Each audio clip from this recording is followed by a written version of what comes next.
Laughter exploded across the wedding hall the moment the groom arrived on an old rusted bicycle.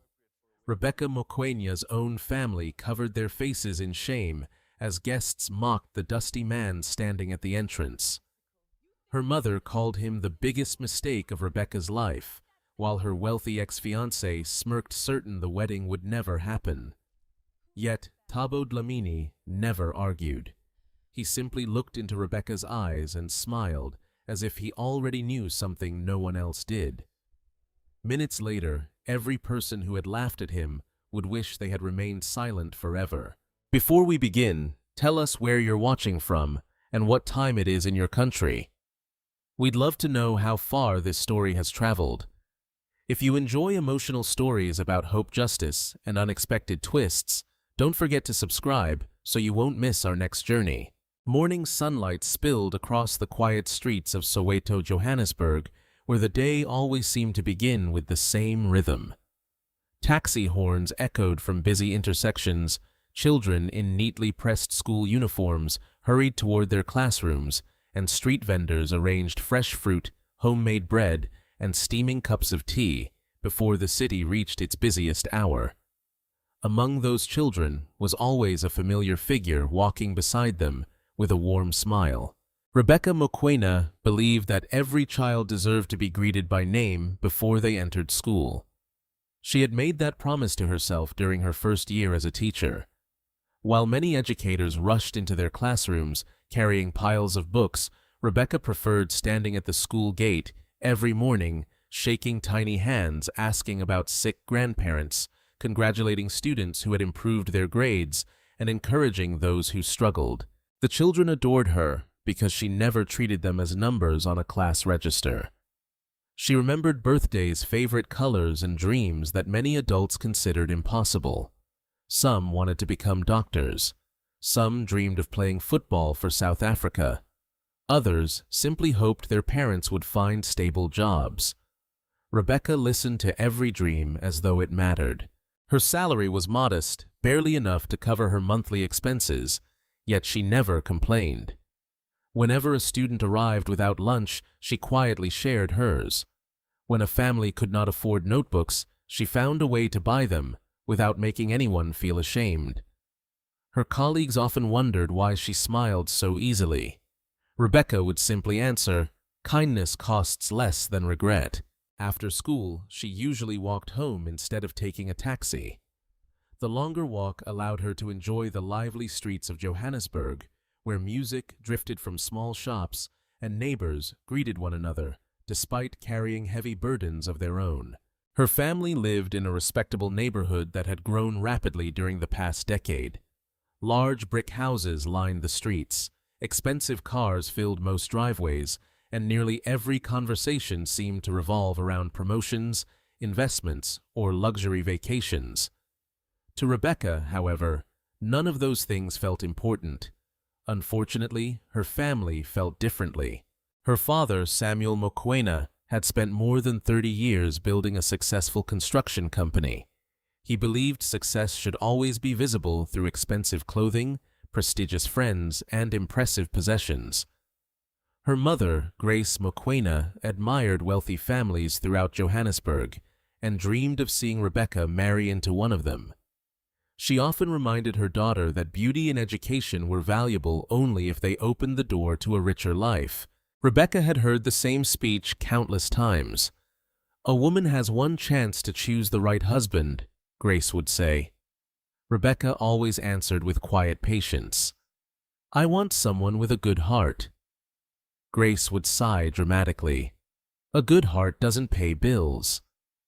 Although these conversations ended politely, neither woman ever changed her opinion. One cool afternoon, Rebecca stopped at a neighborhood grocery store after work. The cashier apologized because the payment terminal had suddenly stopped working, creating a long queue of frustrated customers. People began arguing. Some demanded faster service. Others walked away angrily. An elderly woman standing in front of Rebecca searched desperately through her handbag, only to realize she had forgotten enough cash to buy the medicine prescribed by her doctor. Embarrassed, she apologized repeatedly and prepared to leave empty-handed. Before Rebecca could reach for her purse, another voice spoke behind her. "I'll pay." Everyone turned. A tall man wearing faded jeans, a clean blue work shirt, and worn shoes stepped forward. His bicycle helmet rested under one arm, and grease stained his fingers as though he had spent the entire day repairing machines. Without hesitation, he paid for the elderly woman's groceries and medicine. The woman burst into tears. "You don't even know me." The man smiled gently. "Someone helped my mother once. I'm only returning the kindness." He picked up his change, wished the woman good health, and quietly headed toward the exit before anyone could thank him further.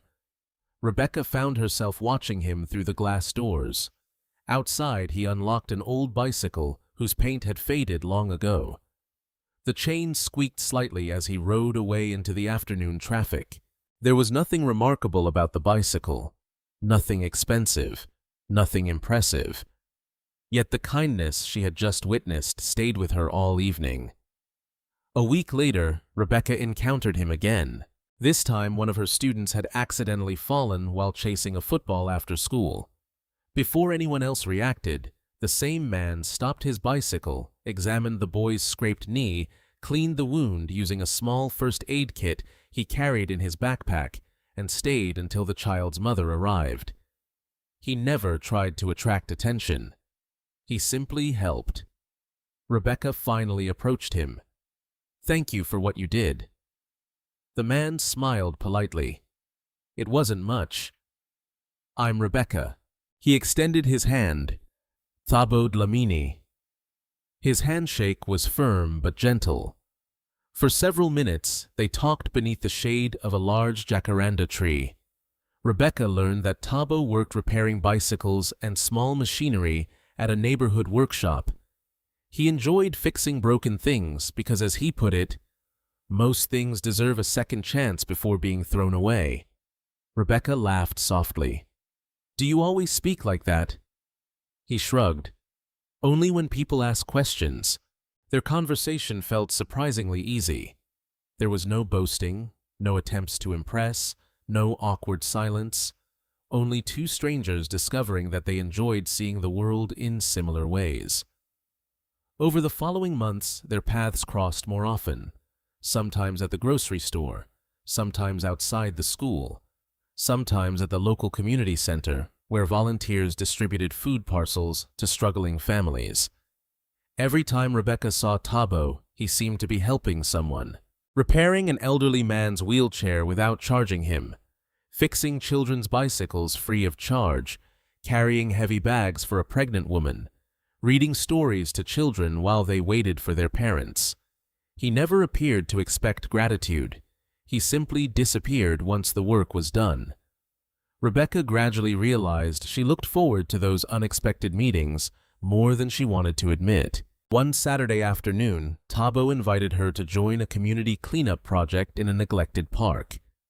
They spent hours collecting litter alongside dozens of volunteers. When the work ended, they sat on a wooden bench watching children play football across the freshly cleaned field. "I've never met anyone quite like you," Rebecca admitted. Thabo looked toward the sunset instead of at her. "I could say the same." She smiled. "You know, most people are trying very hard to become successful. And I'm trying to become useful." For the first time, Thabo laughed out loud. "I think usefulness lasts longer." Rebecca noticed how peaceful she felt sitting beside him. There were no expensive restaurants, no luxury cars, no promises of wealth. Yet somehow she felt richer than she had during any dinner her parents had arranged with wealthy businessmen's sons. She did not know that several people across Johannesburg already knew Thabo's name, for reasons completely different from the humble life he appeared to live.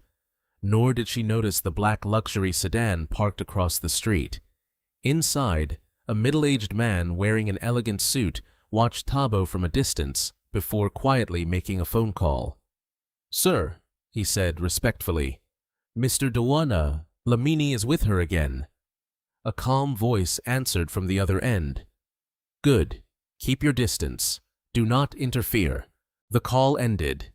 The sedan drove away without Rebecca or Thabo ever noticing it.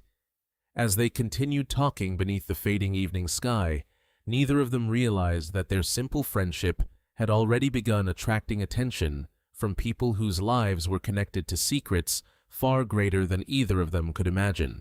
Rebecca Mokoena woke before sunrise on Monday with an unfamiliar sense of anticipation. It surprised her how often she found herself wondering whether she would see Thabo Dlamini that day. She had known him only a few months, yet his quiet presence had become part of her routine in a way she had never expected. At school, she tried to focus on her students, but even while explaining a mathematics lesson, she caught herself smiling after remembering something Thabo had said during their conversation in the park. Success is measured by how many people remember your kindness when you're gone. It had sounded simple at the time, yet those words stayed with her. When the final bell rang that afternoon, Rebecca walked toward the school gate, carrying a stack of exercise books. Several children surrounded her, asking questions about the next week's science project. As she answered them, a familiar bicycle rolled to a stop nearby. Thabo removed his helmet and waved. "I hope I'm not interrupting." The children immediately gathered around him. "Mr. Bicycle," one little boy shouted, "you fixed my chain. You repaired my sister's scooter. You promised to teach us how to change a tire." Rebecca laughed as Thabo greeted every child by name. She watched the excitement on their faces and realized something important. Children never pretended. If they loved someone, it was because that person had earned their trust. After the students left, Rebecca looked at him with curiosity. "You know almost every child in this neighborhood." "They're my best customers," he joked. "They don't have money. They pay with smiles." She shook her head. "You always have an answer." "It saves me from awkward silence." They walked together toward the main road, talking about ordinary things: books, music, the changing weather. Rebecca noticed that Thabo rarely spoke about himself unless she asked directly. Instead, he preferred listening. He remembered tiny details she had mentioned weeks earlier. He asked whether one of her students had recovered from an illness. He remembered her father's birthday. He even recalled the name of the stray dog she had once rescued. It made Rebecca feel seen in a way she had never experienced before. Later that week, the community center organized a charity dinner for struggling families. Volunteers prepared food while local businesses donated supplies. Rebecca arrived after work to help serve meals. To her surprise, Thabo was already there wearing a simple apron. Instead of supervising others, he was washing dishes alongside several teenagers. "You could have chosen an easier job," Rebecca teased. He smiled. "Someone has to do this." Throughout the evening, Rebecca watched him carry heavy boxes, comfort frightened children, and patiently help an elderly man find a seat. Not once did he seek attention. When the event ended, one of the organizers approached Rebecca. "Your friend has been helping us for years." "He never told me." "He never tells anyone." The woman lowered her voice. "Sometimes he arrives before sunrise and leaves after everyone else. We've tried thanking him publicly, but he always disappears." Rebecca looked across the hall. Thabo was quietly sweeping the floor. No one watching him would have guessed he had volunteered nearly every weekend for years. On the walk home, Rebecca finally asked him, "Why don't you let people know everything you do?" He thought for a moment. "If kindness needs an audience, it becomes performance." She remained silent. "I don't always succeed," he continued, "but I try to help because it's the right thing, not because someone is watching." Rebecca felt her admiration growing stronger with every conversation. A few days later, Grace Mokoena noticed the change in her daughter. "You've been smiling at your phone." Rebecca looked up from the message she had just received. It was simply a photograph from Thabo. He had repaired one of the bicycles belonging to her students. Nothing more, nothing romantic, yet it made her smile. Grace narrowed her eyes. "Who's sending you messages?" "A friend." "What kind of friend?" Rebecca hesitated. "His name is Thabo." Grace immediately sensed something she did not like. "What does he do?" "He repairs bicycles and machinery." The room fell silent. Her mother's expression hardened. "A mechanic. He owns no luxury car. No business. He works hard." Grace sighed heavily. "Rebecca, you're too intelligent to make foolish decisions." "He isn't foolish. You barely know him." "I know enough." Grace crossed her arms. "I've already arranged for you to meet someone this Friday." Rebecca frowned. "I didn't ask you to." "You don't have to ask. I'm your mother." "Who is he?" "Sifo Kumalo." Rebecca recognized the name immediately. Sifo was the son of Patrick Kumalo, one of Johannesburg's wealthiest property developers. She had seen his photographs in newspapers countless times. "I'm not interested. You haven't even met him." "I don't need to." Grace's voice became firmer. "You will have dinner with him." Rebecca calmly replied, "No." For the first time in years, mother and daughter ended a conversation without saying goodnight. Friday evening arrived anyway. Despite Rebecca's refusal, both of her parents persuaded her to attend what they called a simple family dinner. The restaurant overlooked the city skyline. Crystal chandeliers reflected across polished marble floors. Everything about the evening was designed to impress. Sifo Kumalo entered, wearing an expensive tailored suit and a luxury watch that attracted immediate attention. He greeted Rebecca politely before beginning to speak almost entirely about himself. His newest investment, his imported sports car, his plans to expand the family business, the countries he had visited, the politicians he knew. Rebecca listened respectfully, but struggled to connect with anything he said. Finally, Sifo leaned forward. "I believe marriage should strengthen both families," Rebecca answered honestly. "I think marriage should strengthen two people." He smiled politely, though she noticed disappointment in his eyes. "My parents tell me you're very kind." "I try to be." "I hope you'll also become practical." She understood exactly what he meant. On the drive home, Grace looked pleased. "What do you think?" Rebecca stared out the window. "I don't think we're compatible." Samuel Mokoena frowned from the driver's seat.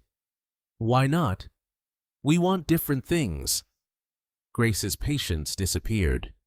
"Different things? He owns companies, Rebecca." "I know. He can give you everything." Rebecca quietly answered, "Not everything." Her mother turned toward her. What could possibly be missing?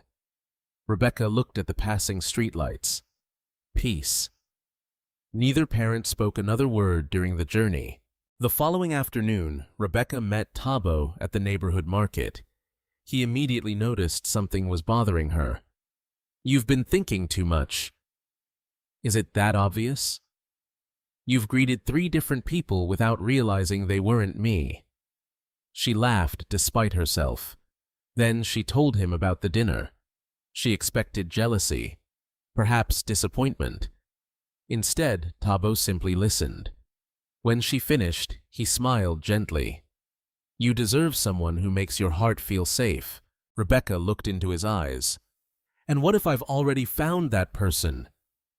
For the first time since they had met, Thabo had no answer.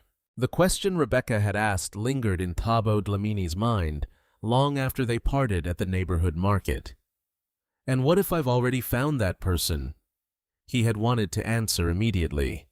Every part of him had urged him to tell her how deeply he cared for her, how every encounter with her had become the brightest moment of his week. Yet years of discipline held him back. Instead, he had smiled softly and changed the subject. Rebecca noticed his hesitation, but chose not to press him. She respected the fact that Thabo never spoke carelessly. Whenever he said something, he meant every word. The following Saturday, Rebecca invited him to a community book drive organized at the local library. Hundreds of donated books had arrived from schools across Johannesburg, and volunteers were needed to sort them before they could be distributed to children in poorer neighborhoods. Thabo accepted immediately. For nearly 6 hours they worked side by side, laughing over old storybooks, repairing torn covers, and arranging shelves. Several volunteers quietly watched them. An elderly librarian eventually smiled at Rebecca. "You two work together like you've known each other forever." Rebecca felt warmth spread across her face. "It doesn't feel like we've known each other for only a few months." The librarian nodded knowingly. "Sometimes the heart keeps better time than the calendar." Neither Rebecca nor Thabo responded, but both carried those words with them for the rest of the day. As evening approached, they walked toward a small roadside cafe famous for serving homemade meat pies and hot tea. The cafe owner greeted Thabo enthusiastically. "My best mechanic," Thabo laughed. "I'm only here for tea." "Nonsense." Without asking, the owner placed 2 plates on their table. Rebecca looked surprised. "You come here often?" "Whenever I can." The owner overheard their conversation. "This young man repaired my refrigerator 3 years ago." Thabo immediately interrupted. "It wasn't a big repair." The owner ignored him. "I didn't have enough money to pay him." Rebecca turned toward Thabo. "What happened?" The cafe owner smiled. "He refused my money." Thabo looked uncomfortable. "I knew business had been slow." The owner continued anyway. "If he hadn't repaired that refrigerator, I would have lost all my food." Rebecca studied Thabo carefully. "You never told me." He shrugged. "It wasn't important." The owner laughed. "It was important to me." Moments like these were becoming increasingly common. Wherever Rebecca went with Thabo, someone seemed to recognize him. A street cleaner thanked him for helping pay school fees for his granddaughter. A taxi driver remembered the night Thabo had stayed for hours changing a flat tire during heavy rain. A nurse recalled him donating blood several times without telling anyone. Every story sounded similar. No one described grand gestures. Instead, they remembered quiet acts of kindness performed without expectation of recognition. Rebecca found herself falling deeper in love, not because of dramatic romance, but because of the consistency of his character. Meanwhile, life inside the Mokoena household was becoming increasingly tense. Grace Mokoena had begun asking neighbors subtle questions about Thabo. She disliked what she heard. "He rides the same old bicycle every day. He rents a tiny house. He works with his hands. He has no wealthy relatives." Each answer strengthened her conviction that Rebecca was making a terrible mistake. One evening, she called her husband into the living room. "We need to stop this before it goes too far." Samuel sighed. "Rebecca is an adult. She's still our daughter. And she's throwing away her future." Samuel remained silent. Grace continued. "Our family has spent decades building respect." "I know. People already know she's seeing a bicycle mechanic." Samuel rubbed his forehead. "What do you want me to do?" "Talk to her." The conversation took place the following night during dinner. Rebecca immediately sensed the serious atmosphere. Her father carefully placed his knife and fork on the table before speaking. "We need to discuss Thabo." Rebecca calmly met his eyes. "I'm listening." Samuel chose his words carefully. "I've worked hard my entire life." "I know. Everything I've done has been for this family." Rebecca nodded. "I appreciate that." He leaned forward. "I want you to have opportunities I never had." "I understand. Then why choose someone with so little?" Rebecca answered quietly. "Because he has everything that matters." Grace could no longer remain silent. He has nothing. He has integrity. Integrity doesn't buy a home. He works honestly. He'll never give you the life you deserve. Rebecca looked directly at her mother. He already gives me something money can't. Grace folded her arms. What? Peace. The room fell silent. Samuel finally spoke again. You barely know his background. I know his character. Character isn't enough. It is for me. Grace stood abruptly. You've become stubborn. Rebecca remained seated. I've become certain. That answer ended the discussion. Over the next several weeks, Grace's disapproval became impossible to ignore. Whenever Thabo visited the neighborhood, she deliberately avoided greeting him. If Rebecca mentioned his name, the conversation quickly changed. Even relatives began making subtle comments. A teacher deserves better. Surely she can marry someone successful. Love doesn't last. Rebecca listened politely but refused to argue. She believed time would eventually reveal the truth. Unfortunately, not everyone intended to wait. One afternoon, Thabo arrived at the Mokoena home, carrying a basket of fresh fruit. Rebecca had invited him for tea, hoping her parents would finally get to know the man she loved, instead of judging him from a distance. Before he reached the front door, Grace stepped outside. Her expression was cold. You shouldn't have come. Thabo smiled respectfully. Good afternoon, Mrs. Mokoena. She ignored the greeting. My daughter isn't home. I don't mind waiting. There will be no waiting. Thabo remained calm. I only wanted to introduce myself properly. I already know enough. She glanced at his bicycle parked beside the gate. Did you really think arriving on that thing would impress anyone? Thabo lowered his eyes briefly. I'm not trying to impress anyone. That's obvious. Her words struck like stones. Our family doesn't associate with men who have no ambition. Before Thabo could respond, Rebecca walked through the front gate after returning from school. She froze. What is happening? Grace answered immediately. I'm protecting your future. Rebecca hurried toward Thabo. Are you all right? He nodded gently. I'm fine. Grace pointed toward the street. I've asked him to leave. Rebecca stared at her mother in disbelief. You embarrassed him. I told him the truth. Rebecca turned back to Thabo. I'm so sorry. He gave her the same calm smile she had come to know. You don't need to apologize for someone else's choices. Grace laughed bitterly. Listen to him. Rebecca felt tears filling her eyes. Without saying another word, she took Thabo's hand. Come with me. They walked away together while Grace watched in stunned silence. Across the street, several neighbors had witnessed everything. Whispers spread almost instantly. By sunset, much of the neighborhood was discussing how the respected Mokoena family had publicly rejected the humble man with the old bicycle. No one noticed that a dark luxury SUV had quietly stopped at the far end of the street. Inside, an elegantly dressed woman watched the entire scene through tinted windows. She picked up her phone. They've humiliated him again, she said softly. A deep voice answered calmly. Continue observing. They're pushing too far. I know. Should we intervene? There was a long pause. Not yet. The call ended.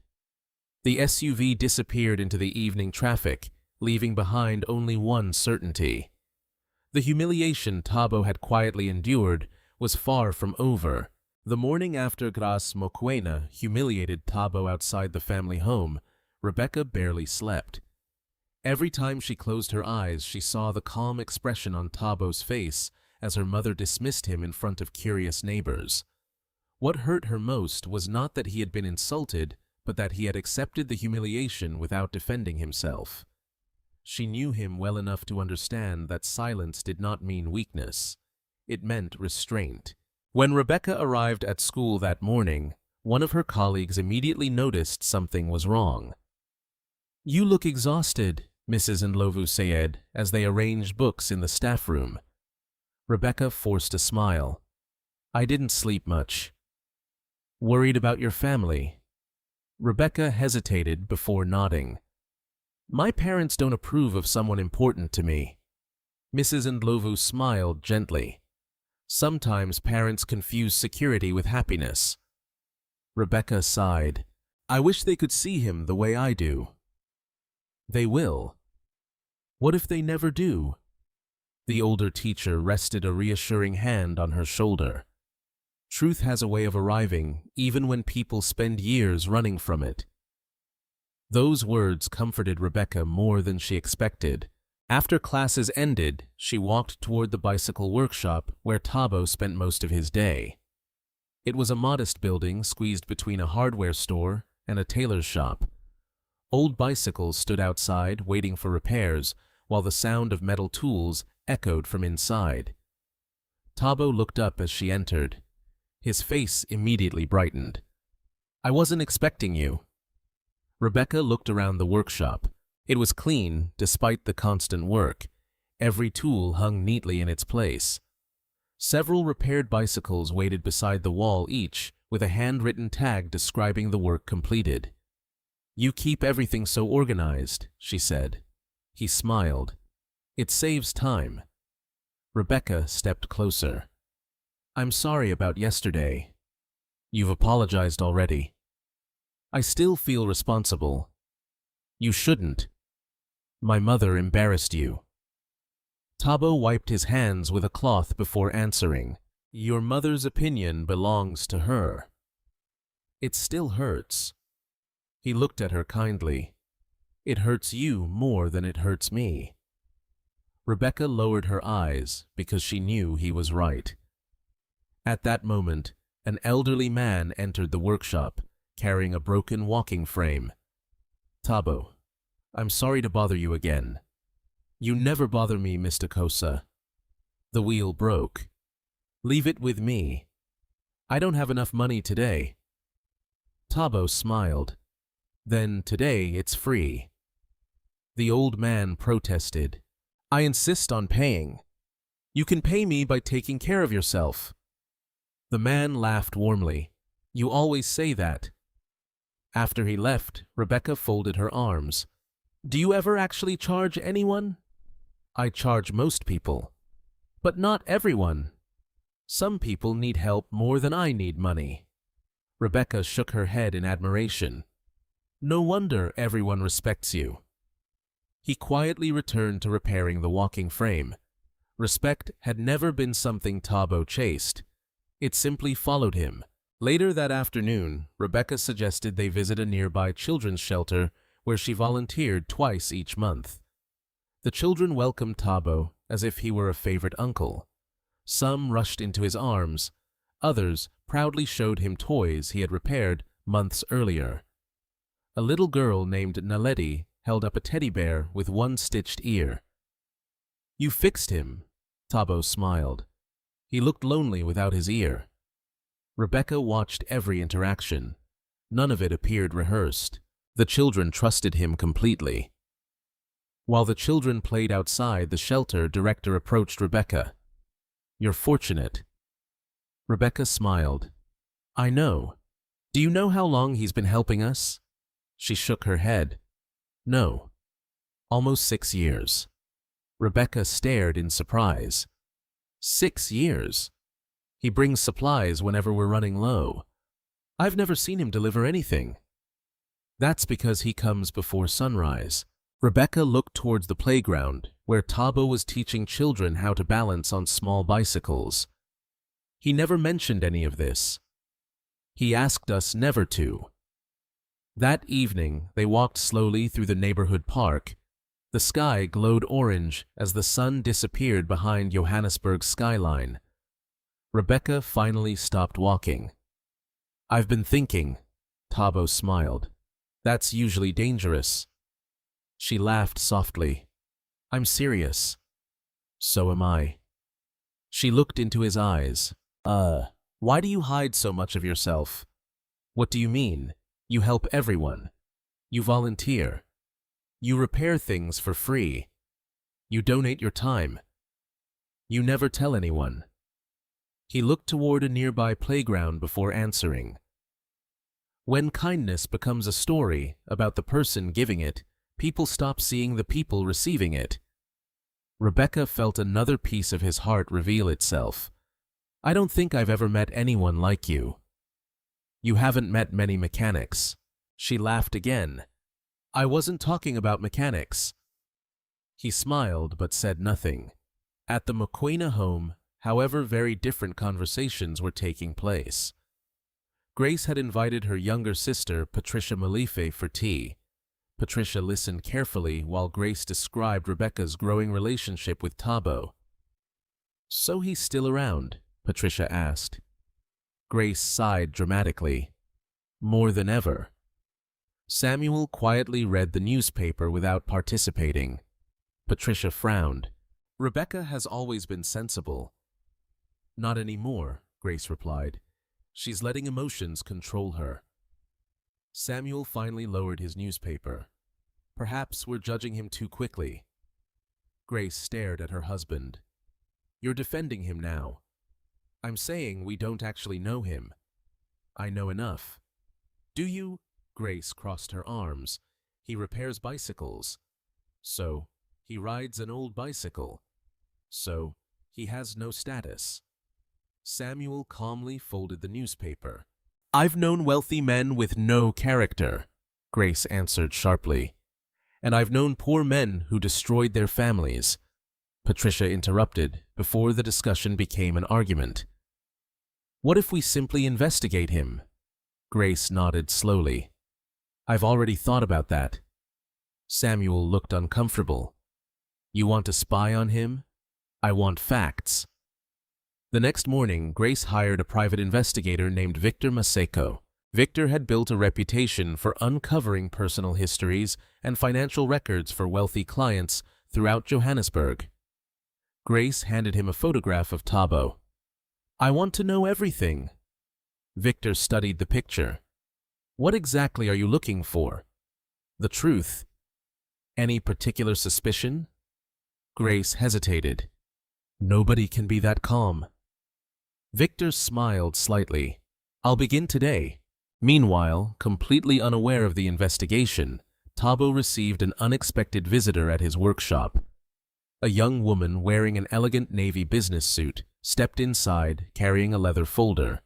She greeted him respectfully. Good afternoon, sir. Thabo glanced toward the open street. Please don't call me that here. My apologies. She lowered her voice. The board meeting has been moved to next Thursday. I won't be attending. They were expecting you. They'll manage. She handed him the folder. These documents require your signature. Thabo quickly signed several pages without reading them for long. Anything else? The expansion project has been approved. Good.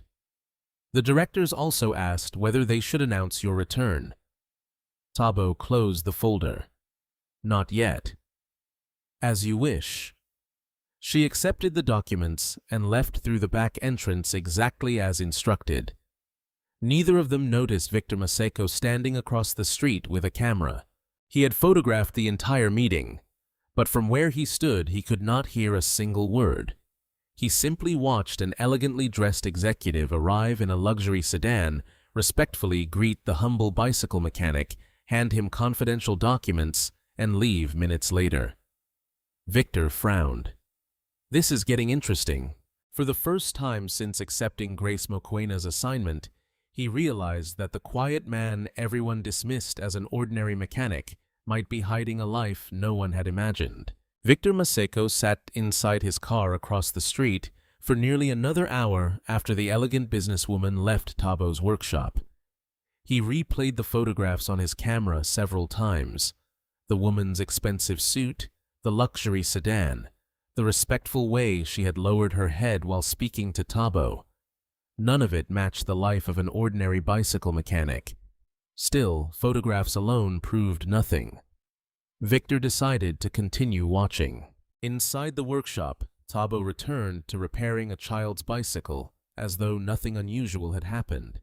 He tightened the brakes, adjusted the chain, and tested the wheels before placing it beside the door.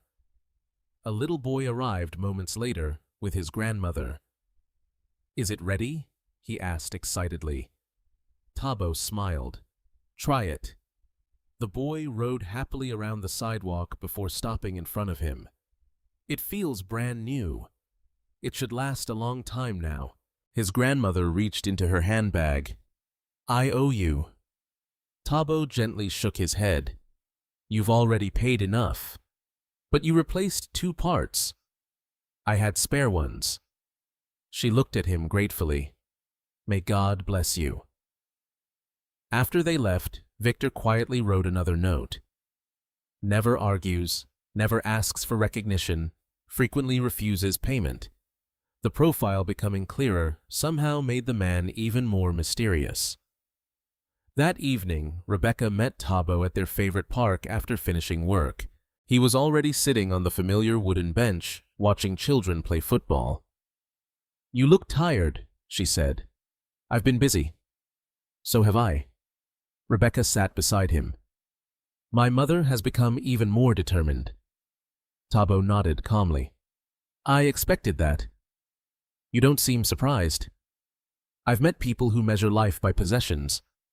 Rebecca looked toward the setting sun. "I hate that my family treats you this way." "They're afraid." "Afraid of what?" "That you'll have a difficult life." Rebecca turned toward him. "But they're wrong." "I know." She studied his face. "You never get angry." "Oh, I do." "You've never shown it." "Anger isn't difficult." "What is?" He smiled faintly. "Choosing patience." His answer lingered between them. Rebecca admired that quality more than anything else about him. Most people demanded respect. Thabo earned it quietly. Across town, Grace Mokoena received a phone call from Victor. I've learned a few things." She immediately invited him to the house. An hour later, Victor placed several photographs on the dining table. Grace examined them carefully. "What am I looking at?" "Your daughter's friend." Samuel leaned closer. The photographs showed Thabo speaking with the elegantly dressed businesswoman. Grace smiled triumphantly. "I knew it."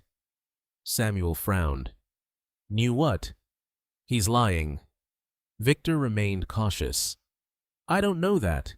Grace pointed at the luxury sedan. "A mechanic doesn't receive visitors like this."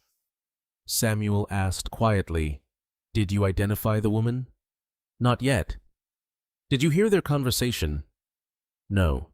"So you don't know why she visited?" Victor nodded honestly. "That's correct." Grace refused to let go of her conclusion. "He's pretending to be someone he isn't." Samuel looked unconvinced. "Or perhaps she's simply a customer." Victor cleared his throat. "I'll continue investigating." After he left, Grace crossed her arms. "I don't trust that man." Samuel asked, "Thabo?" "Yes." "Because someone in a nice suit visited him. There must be more." Samuel sighed. "Perhaps." Deep inside, however, even he had begun wondering who Thabo really was. The following Friday, Rebecca returned home to discover an unfamiliar luxury vehicle parked outside. Inside the living room sat Patrick Kumalo and his son Sifo. Grace smiled brightly. Perfect timing. Rebecca immediately understood what was happening. "What are they doing here?" "We invited them for dinner." "I wasn't told." "You are now." Rebecca looked at Sifo. He stood politely. "It's good to see you again." "You too." Although Sifo remained courteous, Rebecca felt uncomfortable. Throughout dinner, Patrick spoke proudly about his latest property developments across Johannesburg. Grace listened with admiration. Samuel participated politely. Sifo occasionally tried to include Rebecca in the conversation. "I heard your students recently won a science competition." Rebecca smiled. They worked very hard. You must be proud. I am. Patrick eventually placed his glass on the table. Our families have known each other for years. Samuel nodded. That's true. Patrick smiled. I believe they could become even closer. Grace's eyes brightened immediately. Rebecca quietly put down her fork. Patrick continued. Sifo has spoken very highly of your daughter. Sifo looked slightly embarrassed but smiled. I admire her dedication. Grace could barely hide her excitement. Rebecca finally spoke. Mr. Kumalo, you're very kind. Patrick waited. But I don't wish to encourage false expectations. The room became silent. Sifo looked at her calmly. Is there someone else? Rebecca answered honestly. Yes. Grace immediately interrupted. She's confused. Rebecca looked directly at her mother. No. Patrick studied Rebecca for a moment before nodding respectfully. I appreciate honesty. Sifo managed a small smile. I was hoping your answer might be different. I'm sorry. He stood. You don't owe me an apology. Patrick also rose from his chair. Thank you for dinner. Although both men remained dignified, Grace's disappointment was impossible to hide after they left. The front door had barely closed before she turned toward Rebecca. Do you realize what you've done? Rebecca remained calm. I told the truth. You embarrassed us. I refused to lie. You rejected one of Johannesburg's most eligible men. I rejected someone I don't love. Grace raised her voice. And for whom? A bicycle mechanic. Samuel quietly said, Grace. No. She faced Rebecca again. Enough. I'm not changing my mind. You will. I won't. Grace's patience finally snapped. As long as you continue seeing Thabo, you are no longer welcome to bring him anywhere near this family. Rebecca stared at her mother. You can't decide who I love. I can decide who enters my home. Samuel stood up. That's enough. But neither woman listened. Grace pointed toward the door. If you insist on choosing him over your family, then don't expect our blessing. Rebecca's eyes filled with tears. I've never asked for permission to love someone. She quietly walked upstairs before anyone could see her cry. The next morning, she called Thabo. Can we meet? Of course. They met beneath the jacaranda tree, where they had first introduced themselves. Rebecca told him everything. The dinner, the argument, her mother's ultimatum. When she finished, Thabo remained silent for several moments. Finally, he asked softly, Do you regret meeting me? Rebecca looked shocked. Never. Your life was easier before. My life was emptier.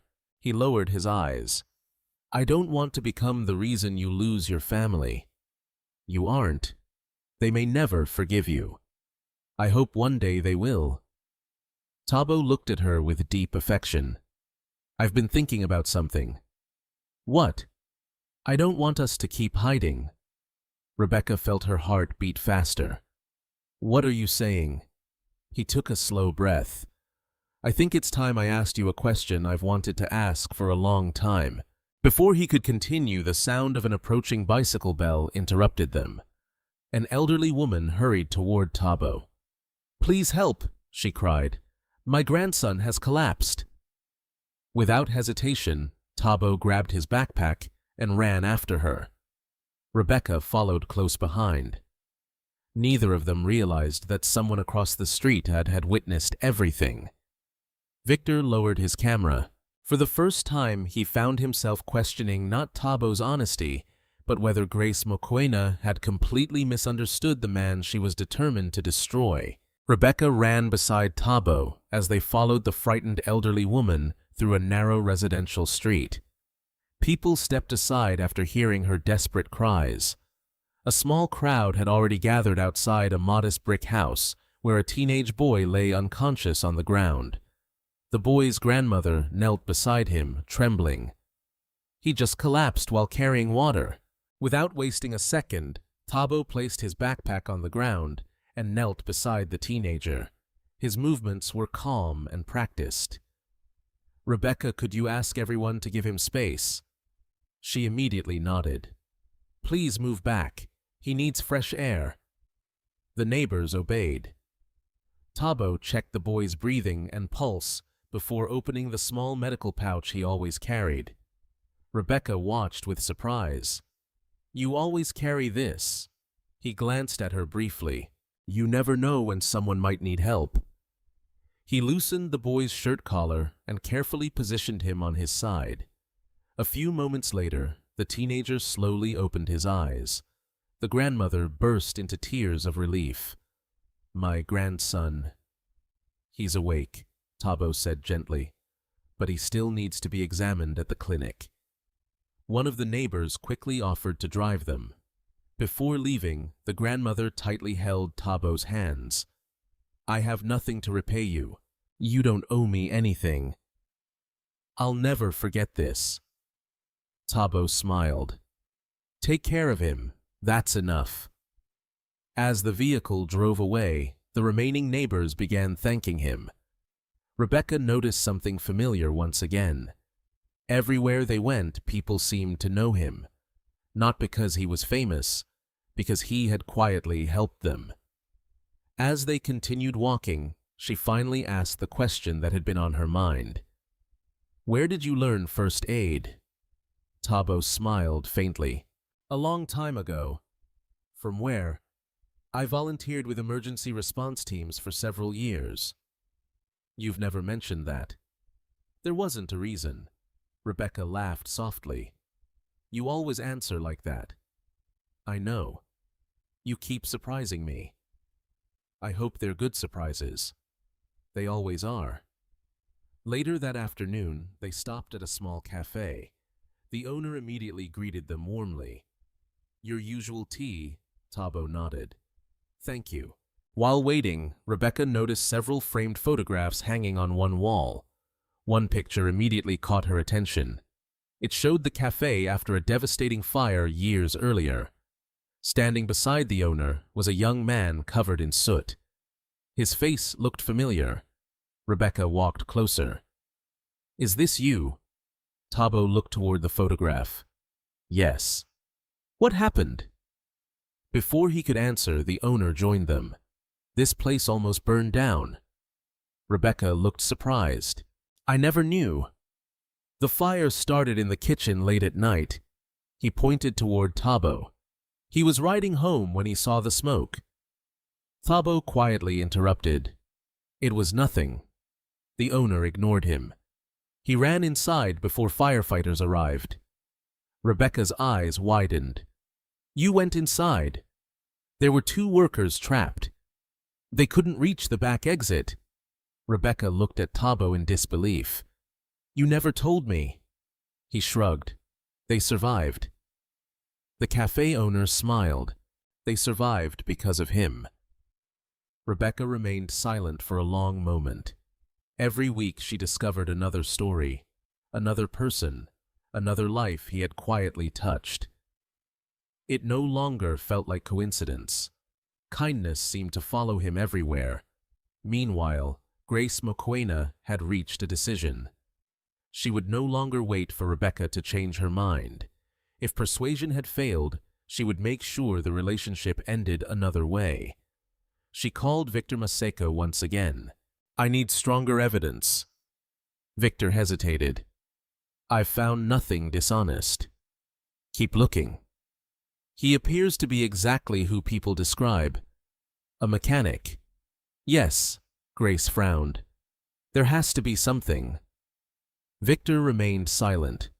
During the years of investigative work, he had uncovered countless lies. Yet, every day he followed Thabo, he found only more examples of generosity. It made no sense. People like this rarely existed. Still, Grace insisted. "I don't care how long it takes." Victor finally nodded. "I'll continue." That weekend, Rebecca invited Thabo to attend a neighborhood cultural festival. Music filled the streets. Traditional dancers performed beneath colorful decorations. Children laughed while families enjoyed local food. Rebecca loved watching the celebration because it reminded her how beautifully different people could come together. As they walked through the festival, many vendors greeted Thabo by name.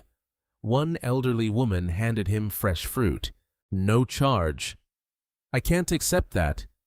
"You fixed my grandson's wheelchair." Another vendor insisted he take homemade bread.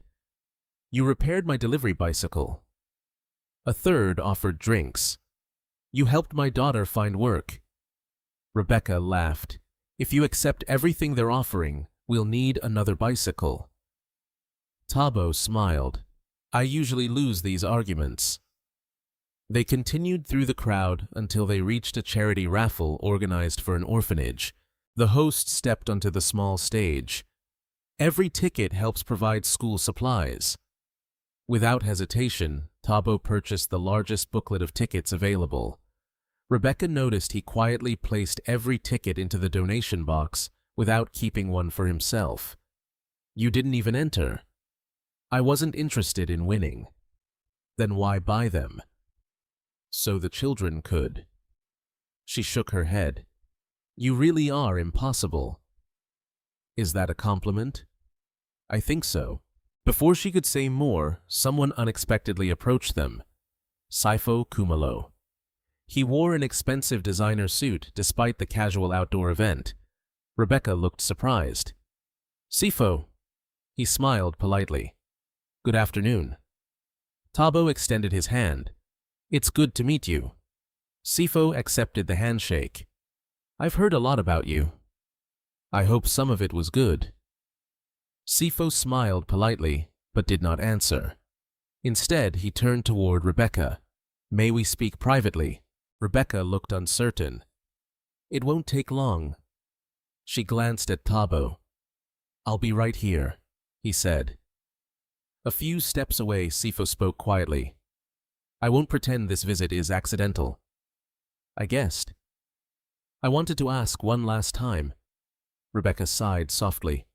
"Sifo, I know your answer." He smiled sadly. "But I wanted to hear it directly." Rebecca looked at him with compassion. "You're a good man." "But my heart already belongs to someone else." Sifo nodded slowly. "I thought so." For several seconds, neither of them spoke. Finally, he looked toward Thabo. "I don't understand him." "What do you mean?" "He doesn't seem interested in proving anything." Rebecca smiled. "He doesn't have to." Sifo looked thoughtful. "I've spent my whole life trying to impress people." "And has it made you happy?" He didn't answer immediately. "I'm not sure." Rebecca gently replied, "Maybe that's the difference." Sifo looked at Thabo once more. "I hope he never hurts you." "He won't." "I hope you're right." He extended his hand. "I sincerely wish you happiness." Rebecca shook it. "Thank you." As Sifo walked away, he couldn't shake the strange feeling that the quiet man with the old bicycle possessed a confidence no amount of wealth could buy. Across the festival grounds, Victor watched the entire conversation through a camera lens. He had expected to uncover deception. Instead, every passing day only convinced him of one thing. Whoever Thabo Dlamini truly was, he carried himself like a man who had absolutely nothing to prove. The annual Mokoena Family Heritage Banquet had always been one of the most anticipated social events among Johannesburg's wealthy business community. For more than 20 years, Samuel Mokoena had invited successful entrepreneurs, influential politicians, respected professionals, and longtime family friends to celebrate another year of achievements. It was an evening where expensive suits, elegant gowns, and polished speeches filled every corner of the grand ballroom. This year, however, the banquet carried an entirely different purpose. Grace Mokoena saw it as her final opportunity to separate Rebecca from Thabo. 3 days before the event, she walked into Rebecca's room carrying an ivory invitation card. "You'll be attending." Rebecca looked up from the stack of lesson plans she was grading. "I know. There will be important guests." "I understand." Grace hesitated before continuing.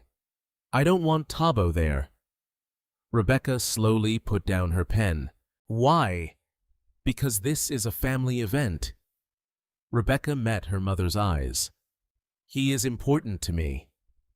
Grace's voice became colder. "He's not part of this family." Rebecca answered calmly.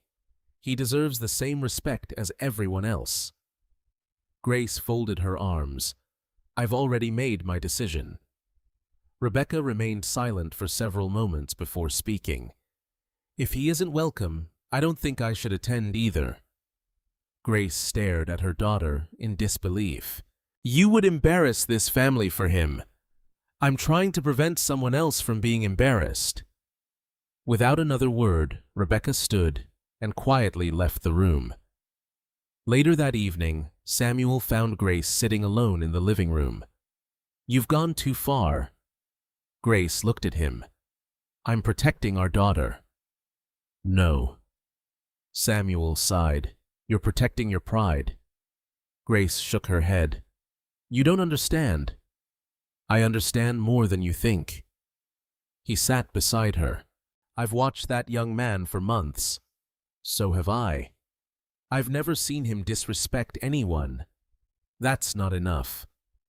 Samuel looked toward the window. When did kindness stop being enough? Grace did not answer. The following afternoon, Rebecca visited Thabo at the workshop. He immediately noticed the concern on her face. "What happened?" "My mother doesn't want you at the banquet." Thabo smiled gently. "I expected that." "It isn't fair." "Life rarely is." Rebecca took a deep breath. "I don't want to go without you."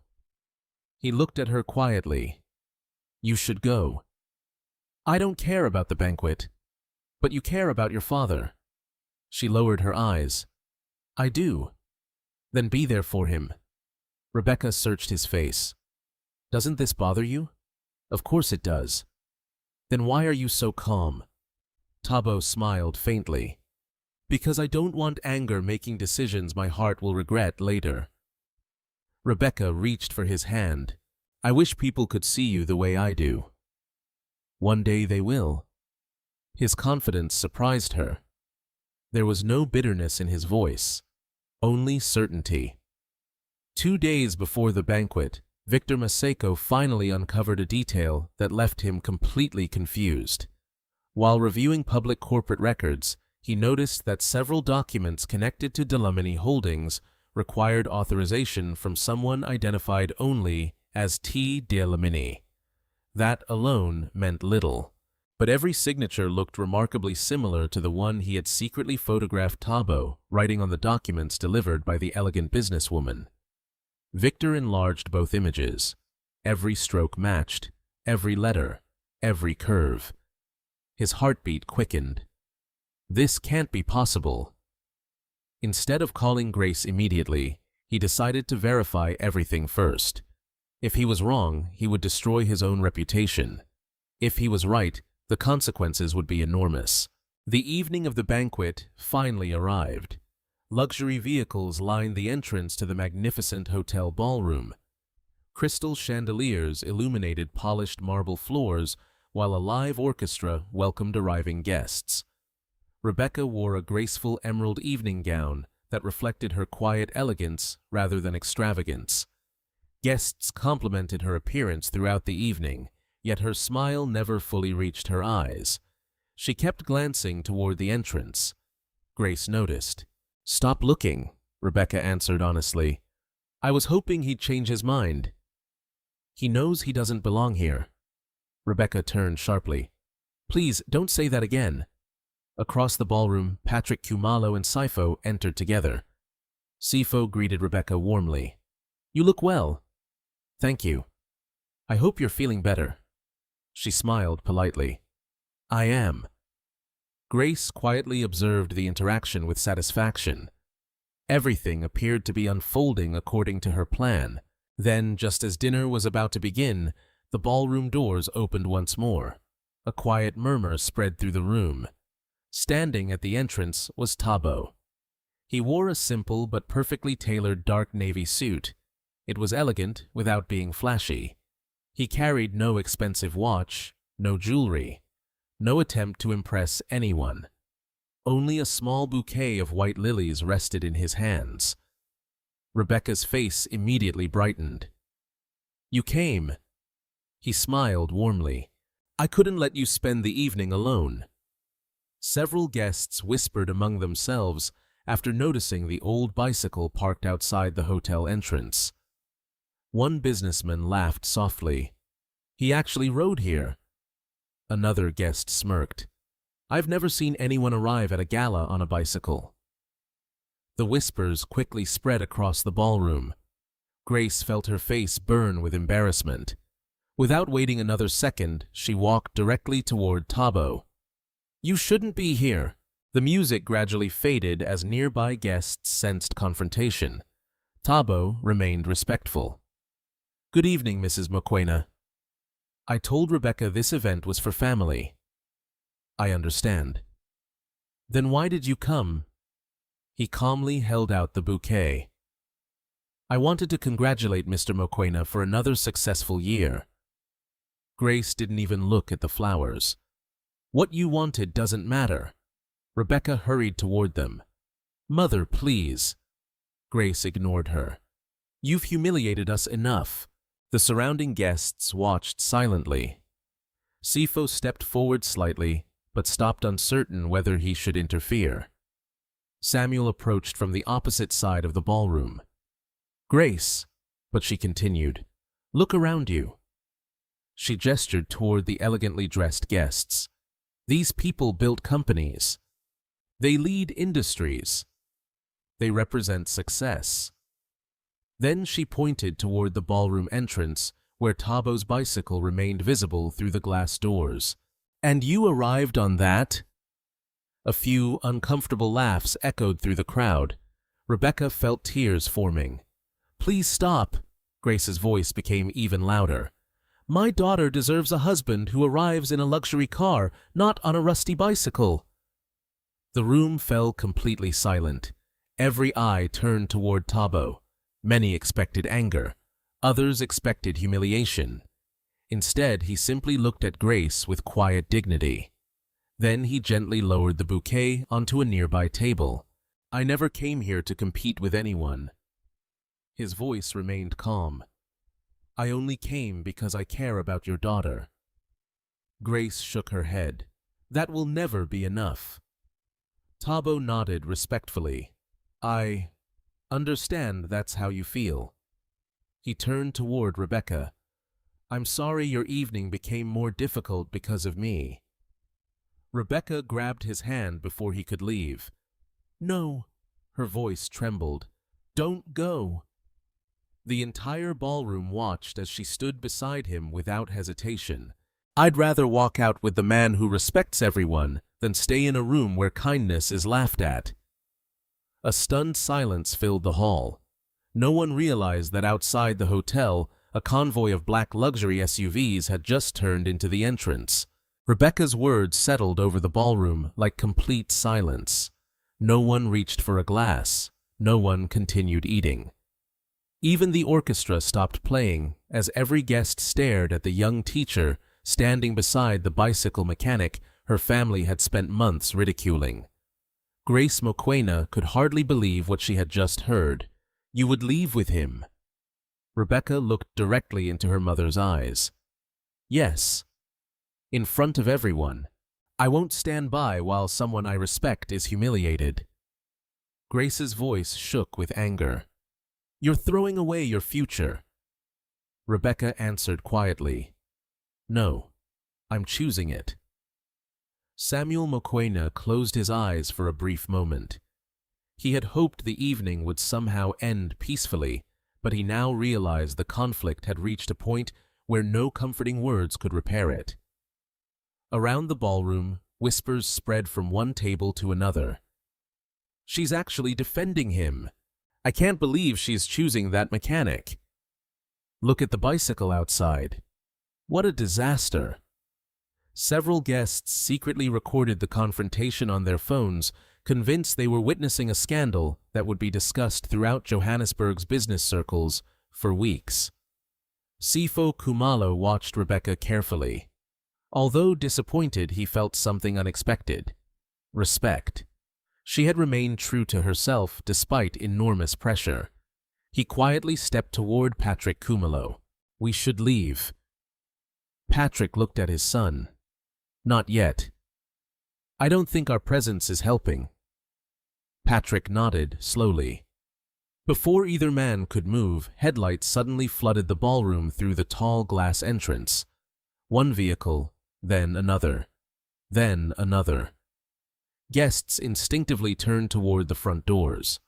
Outside, a convoy of identical black luxury SUVs rolled smoothly into the hotel entrance, one after another. Each vehicle was spotless. Each displayed the same discreet silver emblem on its grille. Professional security personnel stepped out first, scanning the surroundings with disciplined precision before opening the passenger doors. The atmosphere inside the ballroom changed instantly. Businessmen recognized that level of security immediately. Who's arriving?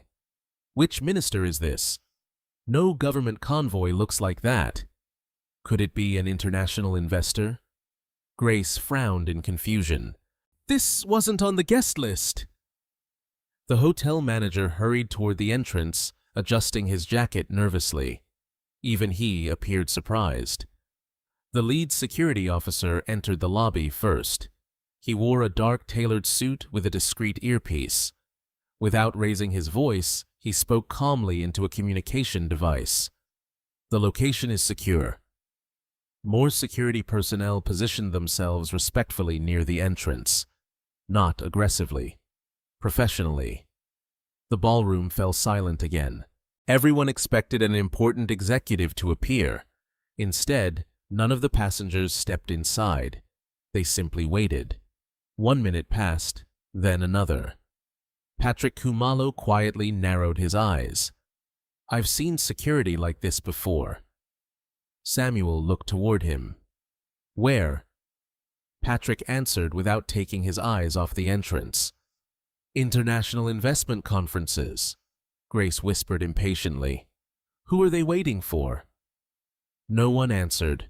Near the doorway, Rebecca remained beside Thabo. She looked outside briefly before returning her attention to him. Did you still want to leave? Thabo smiled gently. I'll stay as long as you're comfortable. She squeezed his hand. I'm comfortable wherever you're standing. Grace overheard those words. They're making a spectacle of us.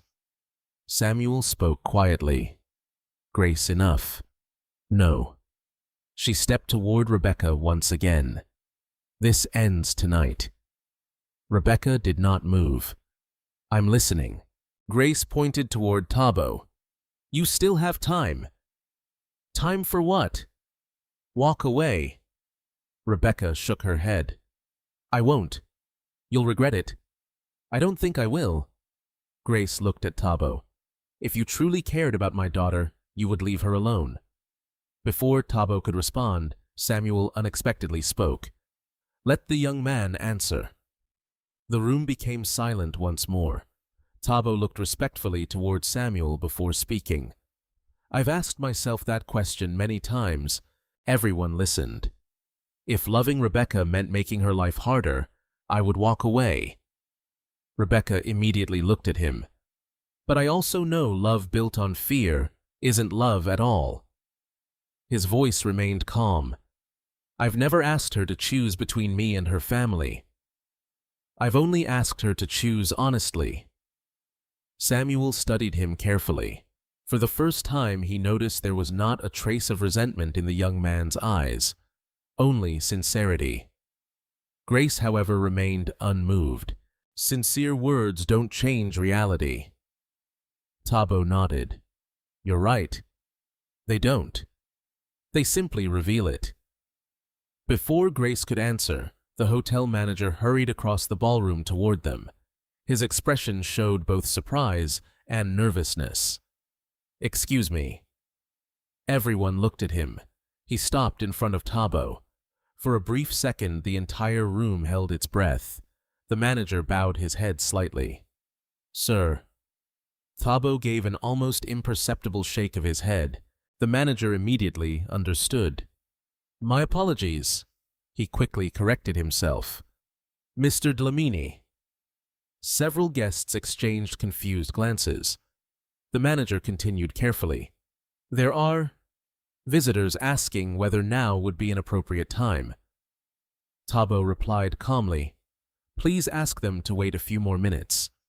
"Of course." The manager nodded respectfully before leaving. Patrick Humalo watched the exchange with growing curiosity. "Did you notice that?" Samuel nodded. "The manager knows him." Grace folded her arms. "So what?" Patrick answered quietly. "Luxury hotels don't greet ordinary mechanics that way." Victor Maseko had also witnessed everything from the back of the ballroom. His investigation had brought him here after following the mysterious convoy. Now, another piece of the puzzle had fallen into place. The hotel manager clearly recognized Thabo, and more importantly, he treated him with remarkable deference. Victor opened the folder inside his briefcase. There lay copies of corporate filings, photographs, and signature comparisons gathered over the previous week. Individually, none proved anything. Together, they pointed toward a conclusion so unbelievable that he still struggled to accept it. He quietly dialed Grace's number. Her phone vibrated. She frowned before answering. "What is it?" Victor spoke softly. "I need to talk to you immediately." "I'm busy." "It's urgent." She glanced toward him across the ballroom. "Can't it wait?" "No." His voice became unusually serious. "I believe I've discovered who Thabo Dlamini really is." Grace felt a brief rush of satisfaction. "So he is lying." Victor hesitated. "No." His answer confused her. "I don't think he's lying." "What are you talking about?" "I think—" He stopped himself after noticing several security officers entering the lobby once again. "I'd rather tell you in person." Grace grew impatient. "Just say it." Victor looked toward Thabo. The quiet man still stood beside Rebecca, exactly as before, completely unconcerned by the whispers surrounding him. Victor lowered his voice even further. "If my investigation is correct, then every person in this ballroom has made a terrible mistake." Before Grace could ask another question, the massive entrance doors slowly opened once again. Every conversation stopped. The security team straightened. All eyes turned toward the entrance as several distinguished executives in tailored suits stepped inside together. Instead of walking toward the stage, every one of them respectfully turned in the same direction, toward Thabo Dlamini. The ballroom became so quiet that the sound of polished shoes crossing the marble floor echoed through the entire hall. 5 distinguished executives entered together, each wearing an impeccably tailored dark suit. Behind them walked several senior legal advisors and members of the security team who had arrived with the convoy. Every guest instinctively stepped aside. No one understood what was happening. Rebecca looked from the executives to Thabo, sensing that something extraordinary was unfolding. Grace Mokoena folded her arms. "What kind of performance is this now?" No one answered her. The man leading the group stopped several feet in front of Thabo before lowering his head respectfully. "Good evening, Chairman." A collective gasp swept through the ballroom. For several seconds, nobody moved. Nobody even breathed. Grace stared blankly at the executive. "What? Did you just call him?" The executive looked confused by her question. "Chairman Dlamini." He turned respectfully toward Thabo again. We sincerely apologize for interrupting your evening, sir. Thabo sighed quietly. I asked you to wait. We tried, sir. The executive smiled apologetically. But the board insisted we deliver the documents tonight. Rebecca slowly turned toward Thabo. Her voice barely rose above a whisper. Chairman. Thabo met her eyes. I'm sorry. She looked completely bewildered. You never told me. I wanted you to know me before you knew my name. Silence filled the ballroom once again. Patrick Khumalo suddenly took one step forward. His face had lost all color. Dlamini. Samuel looked toward him. You know this company. Patrick laughed bitterly. Know it. He slowly shook his head. Dlamini Holdings owns nearly half the commercial developments my company supplies. Whispers exploded throughout the room. Dlamini Holdings, the multinational group. I thought their chairman lived overseas. No one has seen him publicly in years. That's impossible. Grace looked from one guest to another, refusing to believe what she was hearing. This is ridiculous. She pointed toward Thabo. He's a bicycle mechanic. The lead executive answered politely. He enjoys repairing bicycles. Grace frowned. What? He has continued working at his neighborhood workshop by personal choice. Several businessmen immediately recognized the executive speaking. He was Michael Naidu, the long-serving chief financial officer of Dlamini Holdings, a man whose interviews regularly appeared in national business magazines. If he was calling Thabo chairman, there could be no mistake. Victor Maseko quietly approached Samuel. He handed him a thick folder. I finished verifying everything an hour ago. Samuel opened the file with trembling hands. Corporate registrations, board resolutions, financial publications, international investment reports. Every page carried the same name. Chairman Thabo Dlamini, major shareholder, founder, chief executive chairman. Samuel slowly looked up. My God! Grace grabbed the folder from his hands. She flipped through the documents frantically. No. Page after page confirmed exactly the same thing. Photographs, official signatures, corporate records, international awards, magazine covers. Everything pointed to one unbelievable truth. The humble man she had mocked for months was one of South Africa's most respected business leaders. Rebecca remained standing silently beside Thabo. She was not shocked because he was wealthy. She was shocked because he had trusted her enough to love her without revealing it. Why? She finally asked softly. Thabo looked at her with gentle honesty. Because I spent most of my life wondering whether people saw me. Or my money. The room listened carefully. When people discover who I am, first conversations change. They become careful. They become artificial. They begin calculating. He smiled sadly. I wanted one relationship that began with truth. Rebecca felt tears filling her eyes. And you trusted me. I trusted your heart. She shook her head slowly. You repaired bicycles every day. I enjoy it. You volunteered. I still do. You rode that old bicycle. It reminds me who I was before success. Several reporters who had been covering the banquet quietly lowered their cameras. The story they expected had become something entirely different. Patrick Khumalo slowly walked toward Thabo. His expression carried genuine respect. Chairman Dlamini. Thabo smiled. Please. Just Thabo. Patrick extended his hand. I owe you an apology. You've done nothing wrong. I judged you. We all judge people sometimes. Patrick nodded. But not all of us deserve forgiveness. Thabo shook his hand warmly. We all deserve the chance to become better.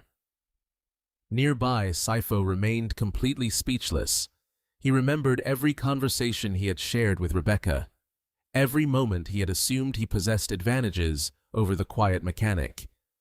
Now he realized the greatest difference between them had never been money. It had been character. Samuel slowly approached Thabo.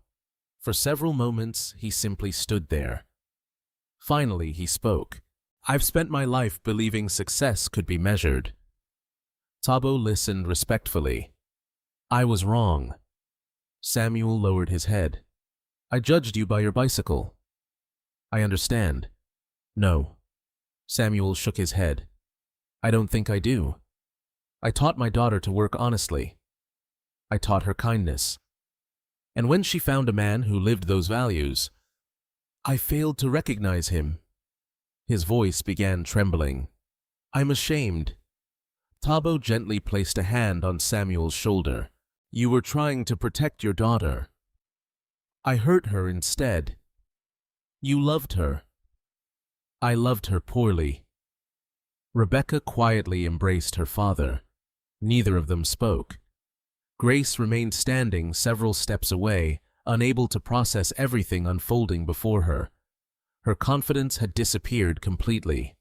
For months, she had proudly compared Thabo with wealthy businessmen. Now she realized he had surpassed every comparison she had ever imagined. Yet, what haunted her most was something else.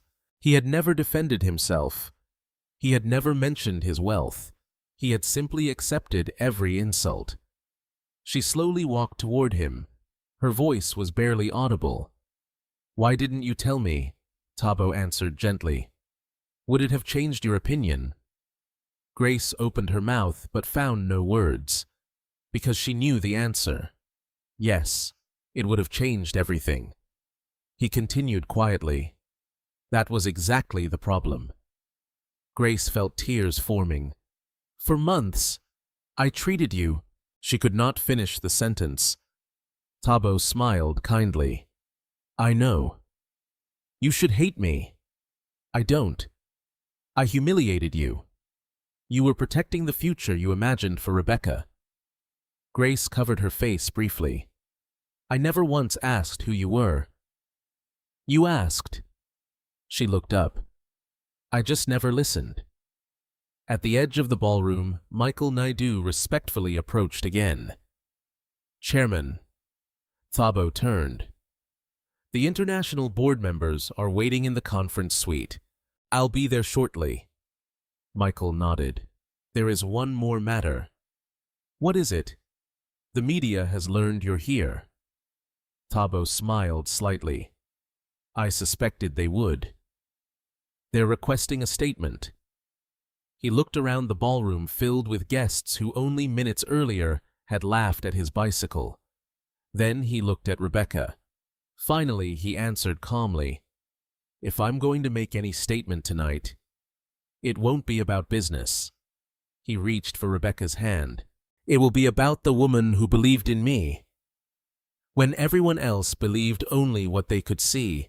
Flashing cameras quickly gathered outside the ballroom as journalists received confirmation that the elusive chairman of Dlamini Holdings had unexpectedly appeared at the Mokoena family heritage banquet. Reporters, who had originally attended to cover a routine charity event, suddenly found themselves chasing the biggest business story of the year. Inside the ballroom, however, Thabo Dlamini remained remarkably calm. He looked no different from the man who had arrived on an old bicycle, carrying a bouquet of white lilies. Rebecca still held his hand. Although she had just learned that the man she loved was one of South Africa's most influential business leaders, the person standing beside her felt exactly the same. She smiled softly. "I think everyone is waiting for you." Thabo smiled back.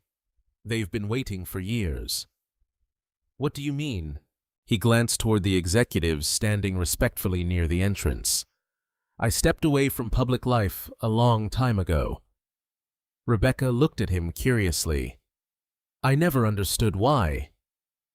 "You deserve an explanation." He gently led her toward a quieter corner of the ballroom while the guests respectfully gave them space. For the first time that evening, the room became almost peaceful. Thabo took a slow breath. I wasn't born into wealth. I guessed. My father owned a small repair shop. Rebecca smiled. That explains the bicycles. He nodded. He believed that if something could be repaired, it deserved another chance. I've heard you say something similar. I learned it from him. His eyes drifted toward the windows. When I was 17, my parents died in a road accident. Rebecca instinctively squeezed his hand. I'm so sorry. They left very little. I worked during the day. I studied at night. I repaired bicycles because they were the only machines I knew well. Rebecca listened without interrupting. Years later, I designed a small engineering system that reduced maintenance costs for commercial transport companies. What happened? A local investor believed in the idea. He smiled faintly.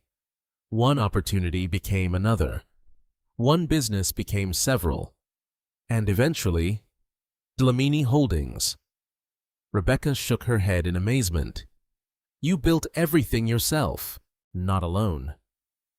I've been fortunate to meet many people who trusted me. She looked into his eyes. Yet you still repaired bicycles. Because success changes people if they forget where they came from. Across the ballroom, several guests quietly listened, without meaning to. No one interrupted. Every sentence challenged the assumptions they had made only an hour earlier. Patrick Kumalo approached Samuel slowly. I understand now. Samuel looked at him. Understand what? Why my son never had a chance? Samuel frowned slightly. Patrick smiled. Rebecca wasn't choosing between rich and poor. She was choosing between character and appearance. Samuel lowered his eyes. I wish I'd realized that sooner. Nearby, Sifo stood alone for several moments before walking toward Thabo. May I say something? Of course. Sifo smiled respectfully. I've spent years trying to become successful. Thabo listened, but tonight I realized success isn't what impressed Rebecca. No, it wasn't. Sifo laughed quietly. I kept thinking I had to compete with you. There was never a competition. You never even tried. I wasn't trying to win. What were you trying to do? Thabo answered simply. Be honest. Sifo nodded. I hope one day I can say the same. They shook hands warmly. There was no bitterness between them, only mutual respect. Meanwhile, Grace remained seated at a nearby table, unable to stop replaying every cruel word she had spoken over the past months. She remembered mocking the bicycle. She remembered refusing the bouquet. She remembered telling him he would never belong in their family. Each memory hurt more than the last. Samuel quietly sat beside her. You've been silent. She nodded. I don't recognize myself. Samuel looked toward Thabo. I think that's why this hurts. I believed I was protecting Rebecca. You were. But I judged a man without knowing him. Samuel sighed. So did I. Grace wiped away a tear. No, you doubted. I humiliated him. I laughed at his bicycle. I called him unworthy. Her voice broke. And he answered every insult with kindness. Samuel placed a comforting hand over hers. We still have a choice. What choice? We can become the people Rebecca hoped we would be. Across the ballroom, Michael Naidu approached once again. Chairman? Thabo turned. The press conference area is ready. I'll come. Michael hesitated. The board also asked whether tonight would be an appropriate time to announce the Education Foundation. Thabo looked toward Rebecca. I think so. Rebecca asked quietly. What foundation? He smiled. I've been planning it for years. What is it? A scholarship program. For whom?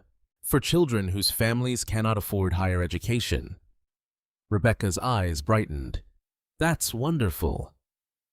I wanted teachers to help choose the students. She laughed softly. So that's why you kept asking about my classroom. I wasn't just asking. I was learning. She looked at him with admiration. You've been planning all this while repairing bicycles. I had excellent company. Before they could continue, one of Rebecca's students unexpectedly entered the ballroom with his mother. The banquet staff had allowed them inside after recognizing the chairman's name. The young boy ran toward Thabo. Mr. Thabo. Several guests smiled at the sight. What are you doing here? Thabo asked. The boy proudly held up a repaired bicycle helmet. I wanted to say thank you. His mother looked embarrassed. I'm sorry to interrupt. You aren't interrupting. She smiled gratefully. My son insisted. The little boy looked around the elegant ballroom without understanding why so many adults appeared emotional. My teacher says heroes help people. He looked up at Thabo. I think she's right. Rebecca felt tears forming again. Many guests quietly looked away ashamed. A child had recognized greatness long before any of them had, not because of wealth, because of kindness. As the boy and his mother left, Patrick turned toward several businessmen standing nearby. You know what's remarkable? One of them asked. What? None of us discovered tonight that Thabo became wealthy. We discovered he never allowed wealth to become who he was. No one disagreed. At the entrance to the ballroom, journalists continued gathering. Television cameras were now broadcasting live. Millions of viewers across South Africa waited for Chairman Thabo Dlamini to make his first public appearance in years. Michael checked his watch. Chairman. It's time. Thabo nodded. Before walking toward the stage prepared for the media, he turned to Rebecca. There is one more thing you should know. She looked at him curiously. What is it? The reason I came tonight wasn't to reveal who I am. Then why did you come? He smiled with quiet certainty. I came to ask your father's permission. Rebecca blinked in surprise. For what? He reached into the inside pocket of his jacket. From a small velvet box, he carefully removed a simple, elegant diamond ring. Then, without paying attention to the cameras, the executives, or the hundreds of stunned guests surrounding them, Thabo slowly lowered himself onto one knee. The entire ballroom held its breath. A wave of astonishment swept through the ballroom as Thabo lowered himself onto one knee. The executives from Dlamini Holdings remained perfectly still. The journalists outside pressed closer against the glass doors, cameras raised high.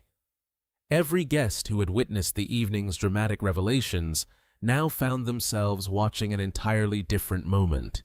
For the first time that night, there were no whispers, only silence. Thabo looked up at Rebecca with the same gentle smile she had first seen beneath the jacaranda tree months earlier. There was no trace of the billionaire chairman in his expression, only the humble man who had repaired children's bicycles, carried groceries for strangers, and quietly changed countless lives without asking for recognition. He opened the small velvet box. Inside rested a simple diamond ring. It was elegant but understated, perfectly suited to the woman standing before him. Rebecca Mokoena, he said softly. Before anyone knew my name, you saw my heart. Tears immediately filled Rebecca's eyes. You never asked how much money I had. You never asked what companies I owned. You never cared where I lived. You only cared whether I tried to leave the world better than I found it. Rebecca covered her mouth as tears rolled down her cheeks. Thabo continued. You defended me when it cost you peace. You believed in me when believing in me embarrassed you. Ooh, you stood beside me when everyone else laughed. He took a slow breath. I cannot promise that life will always be easy. I cannot promise that we will never face difficulties. But I promise that I will respect you every day for the rest of my life. I will listen before I judge. I will choose kindness before pride. And I will never allow success to become more important than the family we build together. His voice remained steady. Rebecca, will you marry me? The ballroom seemed to stop breathing. Rebecca stared at him through joyful tears. Every memory rushed back at once. The grocery store where he had quietly paid for a stranger's medicine, the children's shelter, the repaired bicycles, the community cleanup, the old cafe owner, the countless people whose lives he had touched. Not once had any of those memories depended on wealth. She smiled through her tears. You could have asked me when you were only a bicycle mechanic. Gentle laughter spread across the room. Thabo smiled. I was always only Thabo. Rebecca nodded. And that's exactly why. My answer has always been yes. The ballroom erupted into applause. Rebecca stepped forward as Thabo rose to his feet. He carefully placed the ring on her finger. She immediately wrapped her arms around him. For several long seconds, they simply held each other while the applause continued around them. Even many of the guests who had mocked him earlier found themselves wiping away tears. Samuel slowly approached the couple. His eyes were red with emotion. Thabo. Thabo turned respectfully. Sir. Samuel shook his head. No. I owe you something first. He faced the entire ballroom. My family judged this man by the bicycle he rode. He paused. I judged him without first learning his character. I taught my daughter to value honesty. Yet, when she found an honest man, I questioned her judgment instead of my own. He turned toward Thabo. I cannot change the pain my family caused you. But if you'll allow me, I would be honored to welcome you as my son. The ballroom applauded once again. Thabo smiled warmly. It would be my honor. Samuel embraced him tightly. It was the embrace of a father who had finally recognized the man standing before him. When they stepped apart, all eyes turned toward Grace. She had not moved. She remained standing exactly where she had been, tears flowing freely down her face. Rebecca gently walked toward her. Mom. Grace looked at her daughter with overwhelming regret. I don't deserve your kindness. Rebecca quietly took her hands. You're my mother. Grace shook her head. I hurt the man you love. I mocked him. I humiliated him. I tried to separate you. Her voice broke completely. I thought I was protecting you. Rebecca softly answered. I know. Grace looked toward Thabo. I don't know how to ask for forgiveness. Thabo slowly walked over. You already have. She stared at him in disbelief. You forgive me. I chose forgiveness long before tonight. But why? Because resentment would only make both of us poorer. Grace could no longer hold back her tears. I'm so ashamed. Thabo smiled gently. Then let tonight become the beginning of something better. Without another word, Grace embraced him. Many guests quietly applauded once again. Patrick Kumalo watched the scene thoughtfully before turning to his son. There are lessons here that no business school can teach. Sifo nodded. I've learned more tonight than I have in years. Patrick smiled. So have I. Nearby, Victor Maseko quietly packed away his camera. Samuel noticed him. You're leaving, Victor smiled. My investigation is finished. What did you discover? Victor looked toward Thabo. I was hired to uncover a lie. And instead, I found a man who never pretended to be anything other than himself. Samuel nodded slowly. That's exactly who he is. Michael Naidu approached respectfully. Chairman. Thabo laughed softly. Michael, the media is still waiting. I know. They've been informed about the engagement. Thabo glanced toward Rebecca. Then perhaps we shouldn't keep them waiting. Rebecca smiled. I'll stand beside you. Together, they walked toward the stage at the front of the ballroom. Television cameras immediately switched on. Bright lights illuminated the room. Journalists raised microphones eager to ask about billion-dollar investments, international expansion, and corporate strategy. Instead, Thabo stood quietly beside Rebecca and smiled. "Good evening." The room fell silent. "I understand many of you expected a business announcement." He looked toward Rebecca before continuing. "Tonight, however, I'd rather speak about something far more valuable than business." Every camera focused on him. He gently held Rebecca's hand. "The greatest investment anyone can make is learning to recognize the value of a person's character before judging the size of their bank account." The ballroom erupted into applause once more as millions of viewers across South Africa watched the man once mocked for arriving on a bicycle become the living proof that true greatness could never be measured by appearances. The video of Thabo Dlamini's proposal spread across South Africa before sunrise. Television stations replayed the footage every hour.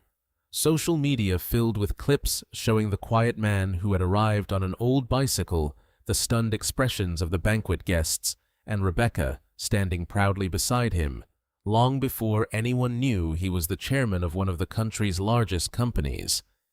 Yet the moment people shared most was not the revelation of his wealth. It was the way he had responded to humiliation with dignity. Comment sections overflowed with admiration. That is real character. He never needed to prove anything. Rebecca loved the man before she knew the billionaire. "I hope my children grow up like them." By the next morning, journalists had gathered outside both Dlamini Holdings and the Mokoena family home. Reporters hoped to interview Grace. Others wanted to speak with Samuel. Some simply wanted photographs of the famous bicycle. The Mokoena family had never experienced such attention before. Grace looked through the curtains with a troubled expression. "I never imagined any of this." Samuel gently placed a cup of tea beside her. "Neither did I." She watched another camera crew setting up across the street. "They're waiting for us. They're waiting for a story." Grace lowered her head. "I gave them one." Samuel sat beside her. "What matters now is what we do next." Grace remained silent. For the first time in many years, public opinion mattered less to her than her own conscience. She remembered every harsh word she had spoken, every assumption she had made, every opportunity she had ignored to simply know the man standing before her. Later that afternoon, Rebecca and Thabo visited the house together. There were no reporters inside the gates. Samuel had arranged for security to keep the property private so the family could finally speak without cameras watching every emotion. Grace opened the front door herself. For a brief moment, none of them spoke. Then Grace smiled nervously. "Please come in." The atmosphere inside the house felt very different from only a few days earlier. The same living room where arguments had filled the air now seemed quieter, almost humble. Grace placed tea on the table before sitting across from Thabo. "I've been thinking all night." Thabo listened patiently. "I realized something." She took a slow breath. "I never once asked Rebecca why she loved you." Rebecca looked toward her mother with surprise. "I only asked what you owned." Grace's eyes filled with tears again. "I confused wealth with worth." Thabo answered gently. "Many people do. But you didn't." "I learned that lesson from my parents." Grace looked at him with curiosity. "They were poor. They taught me that respect given to the wealthy means very little. What matters? The respect you show people who can offer you nothing." The room became silent. Samuel nodded slowly. "I wish someone had reminded me of that years ago." Rebecca reached across the table and gently held her mother's hand.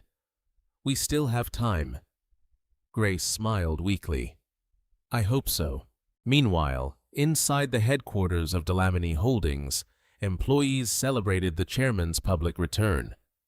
For years, most junior staff members had known him only through company reports and stories shared by senior executives. Many had never seen his face. Now they watched interviews showing the same chairman arriving at work on an old bicycle instead of an imported luxury car. Young employees couldn't stop talking about it. One analyst laughed. "I spent years trying to guess what kind of car he drove." Another smiled. "Apparently a bicycle." Their department manager overheard them. "He still rides it to the neighborhood workshop every weekend." They looked at him in disbelief. "Seriously?" The manager nodded. "He says repairing something with his own hands reminds him why the company exists." Across the building, Michael Naidu smiled as he listened to similar conversations. He had worked beside Thabo for nearly 15 years. Nothing about the public reaction surprised him. The world had simply discovered the man he had always known. That weekend, Rebecca accompanied Thabo to the neighborhood workshop. She expected crowds after the media coverage. Instead, the street looked almost exactly the same. Children played football nearby. Neighbors greeted one another warmly. Only one difference stood out. People smiled a little more brightly when they saw Thabo. An elderly customer approached him, carrying the familiar walking frame he had repaired weeks earlier. "I heard you're famous now," Thabo laughed. "I hope not. You'll stop fixing things." "No." The old man smiled with relief. "Good. I still break things." Rebecca laughed quietly. "You have loyal customers." "They're my favorite kind." Inside the workshop, nothing had changed. The same workbench, the same neatly arranged tools, the same smell of machine oil and fresh coffee. Rebecca looked around the room. "You could replace all this tomorrow." "I could. But why would I?" She smiled. "Because you're a billionaire." He picked up a wrench. "This wrench doesn't know that." She laughed. "And neither do these bicycles." "Exactly." While he repaired a young girl's bicycle chain, Rebecca watched him with admiration. Money had revealed nothing new about him. It had only explained how many opportunities he had chosen not to use for himself. Instead, he had quietly invested them in others. As they closed the workshop that evening, Rebecca asked a question she had never considered before. "Are you happy?" Thabo thought carefully before answering. "I am now." "Were you happy before we met?" He smiled. "I was grateful." "That's different." "Yes." "What changed?" He looked at her warmly. "I spent years helping strangers build better lives. And I forgot I deserved a family of my own." Rebecca slipped her hand into his. "You have one now." As they walked through the neighborhood, several children ran toward them. "Mr. Thabo!" "Miss Rebecca!" The children surrounded them excitedly. One little girl looked at Rebecca's engagement ring. "Are you getting married?" Rebecca smiled. "We are." The children cheered loudly. "When?" "Soon." A small boy looked at Thabo. "Can I still visit your workshop after you're married?" Thabo laughed. "Only if you promise not to leave mud on my floor." The children burst into laughter. Rebecca watched the scene with quiet joy. Nothing about Thabo had changed. He remained exactly the same man she had fallen in love with. The title of chairman had never made him greater. It had only hidden who he already was. Far across the street, Grace stood quietly beside Samuel. They had followed the couple without being noticed. Grace watched the children laughing around Thabo. Then she whispered softly, "I finally understand." Samuel looked at her. "What?" "Our daughter never fell in love with a billionaire." She smiled through grateful tears. "She fell in love with the richest heart in Johannesburg." 3 months passed quickly after the unforgettable evening at the Mokoena family heritage banquet. Johannesburg slowly returned to its usual rhythm, But one story refused to disappear from public conversation. People no longer referred to Thabo Dlamini as the billionaire who arrived on a bicycle. Instead, they spoke about the businessman who had never allowed wealth to change the way he treated people. His story began appearing in schools, churches, community meetings, and business seminars. Teachers discussed integrity. Parents talked about judging character instead of appearance. Business leaders invited Thabo to speak at leadership conferences across South Africa. He politely declined almost every invitation. "I'd rather spend Saturday repairing bicycles," he always replied. That answer alone made people admire him even more.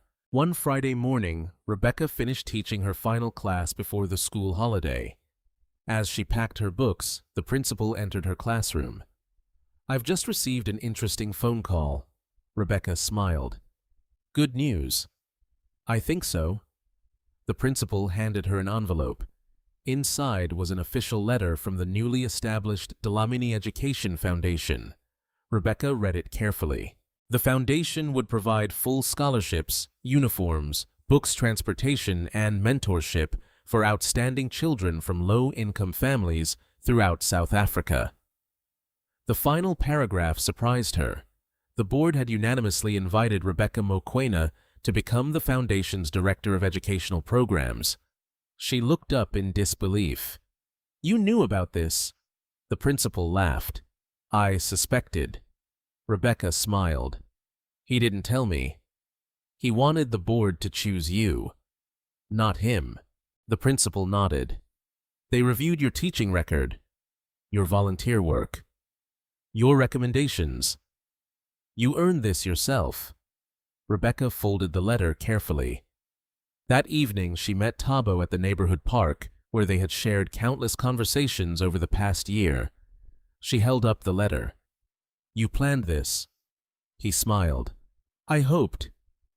You never told me." "I wanted the decision to belong to the board." Rebecca sat beside him. "You trust me with something this important." "I trust the person who spends every day changing children's lives." She leaned against his shoulder. "I accept." "I was hoping you would." The following week, the foundation officially opened its first community learning center. Instead of organizing an extravagant ceremony, Thabo insisted on something much simpler. No red carpet, no luxury decorations, no celebrity performances.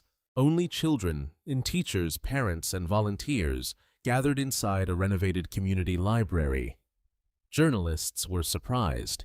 One reporter asked Michael Naidu, "Is this really the chairman's official launch event?" Michael smiled. It is exactly the event he wanted. Inside the building, children explored shelves filled with brand new books, computers, science equipment, and reading spaces. Rebecca moved through the rooms, greeting families. Several parents became emotional after learning their children had received scholarships. One single mother approached her with tears in her eyes. "My daughter thought university was impossible." Rebecca gently held her hands. "It isn't anymore." The woman looked toward Thabo across the room. "Please thank him." Rebecca smiled. "I think he'd rather you thank your daughter by encouraging her to keep studying." Nearby, Thabo knelt beside a young boy who was staring nervously at a computer. "Have you used one before?" The boy shook his head. "No." "Would you like to learn?"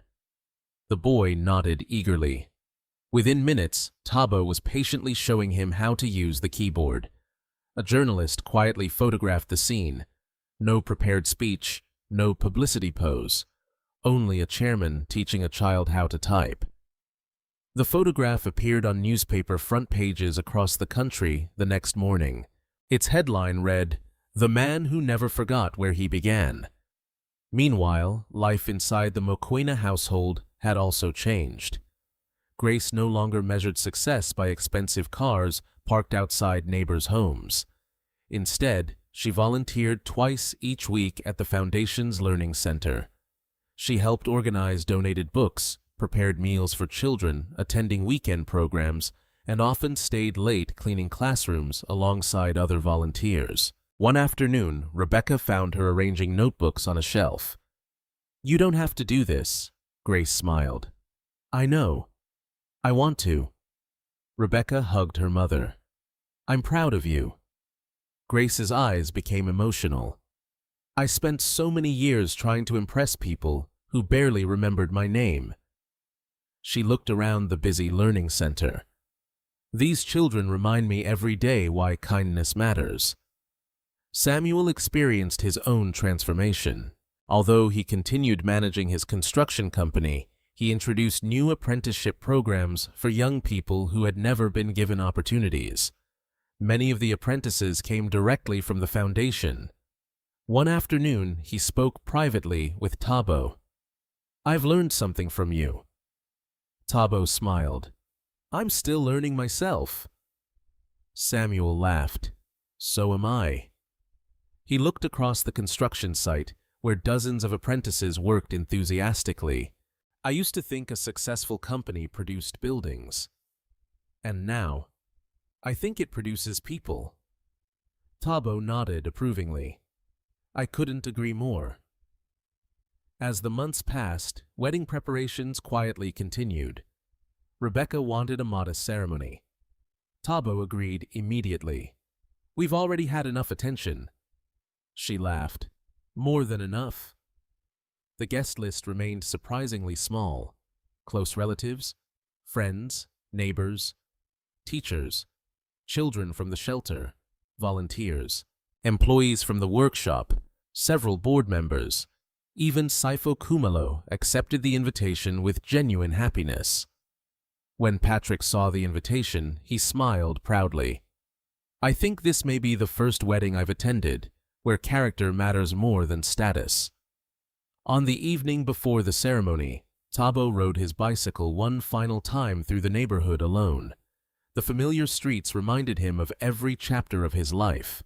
The repair shop where everything had begun, the grocery store where he first saw Rebecca, the school gate where children greeted him every afternoon, the jacaranda tree beneath which they had first shaken hands. He stopped there for several minutes. Soon Rebecca arrived on foot, smiling as though she already knew where to find him. "I thought you might be here." "I couldn't stay away." She stood beside him beneath the purple blossoms. "Are you nervous?" "A little."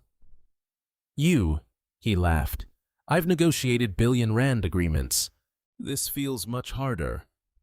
Rebecca smiled. "Good." "Why good?" "Because it means it matters." They stood quietly together as the evening breeze carried falling jacaranda petals around them. Finally, Rebecca spoke. "Do you ever regret hiding who you were?" Thabo thought carefully. "I regret the pain it caused you." "But not the decision." "Why?" "Because if I hadn't arrived on that old bicycle." He gently took her hand. I might never have discovered that the greatest treasure of my life would recognize my heart before anyone recognized my name." They smiled at each other as the city lights slowly illuminated the Johannesburg skyline, knowing that the next morning would not simply celebrate a marriage. It would celebrate every lesson they had learned about love, humility, forgiveness, and the extraordinary power of seeing the person before seeing the possessions. The morning of the wedding arrived beneath a clear blue Johannesburg sky. Sunlight poured through the stained glass windows of a small community chapel that had served local families for generations. It was not the largest venue in the city, nor the most luxurious, but it was exactly what Rebecca and Thabo wanted. The ceremony would not celebrate wealth. It would celebrate the journey that had brought two hearts together. Guests began arriving early. Teachers from Rebecca's school greeted children from the neighborhood shelter. Employees from Dlamini Holdings chatted comfortably with mechanics from the bicycle workshop. Construction workers employed by Samuel Mokoena stood beside business executives who had once believed success could only be measured in numbers. For perhaps the first time, no one seemed interested in titles. Everyone simply smiled. Outside the chapel, Thabo arrived exactly as many people expected. He rode the same old bicycle. The paint was still faded. The handlebars still carried tiny scratches earned through years of daily use. The only difference was a small bouquet of fresh white lilies carefully tied to the front basket. Several journalists waiting nearby laughed softly in admiration. One reporter whispered to another, "He could arrive in any car in the world." The second reporter smiled. "That's exactly why he chooses the bicycle." Children gathered around him as soon as he stopped. "Mr. Thabo, you really rode it again." He laughed warmly. "I promised I wouldn't forget my favorite ride." One little boy asked, "Will you keep riding it after you're married?" Thabo knelt beside him. "Of course." The boy grinned. "Good." Nearby, Michael Naidu watched with amusement. A fellow executive shook his head. "I still don't understand him." Michael smiled. "That's because you're looking at the bicycle. You should be looking at the man riding it." Inside the chapel, Rebecca stood quietly with her parents. Her wedding dress was elegant but simple, reflecting her gentle personality. Grace carefully adjusted her daughter's veil. For several moments she remained silent. Finally she spoke. "I've rehearsed this conversation many times." Rebecca smiled softly. "You don't have to." "I do."